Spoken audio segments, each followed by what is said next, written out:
Hi everyone, I'm back with another tutorial video. In this tutorial, I will be showing you how to unblock contact on IMO. So before we get started, make sure to check your internet connection and also make sure to watch the video till the end.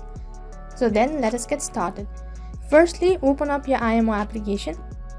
As you open up your IMO application, the interface kind of look like this. On this following page, in the lower left corner, there's a plus icon. Tap on it. So as you tap on it, there's a pop-up. So from here, you'll have to tap on more. On the other page, you have your profile information. From here, tap on settings.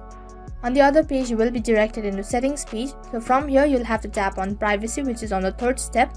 On the other page, you will be directed into privacy page. Right over here, you can see there are multiple options. So then what you have to do is you'll have to look for blocked list. As you tap on blocked list, on the other page, you will see the contact that you've blocked. Right now, I have only one contact list that is blocked.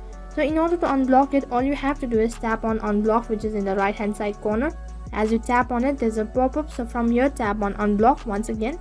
As you can see, the contact has been unblocked, and that is how you can unblock contacts on IMO application. That is all for this video. In case if the video was helpful, then make sure to like, share, subscribe, and also hit the bell icon so that you never miss an update. Thank you for watching.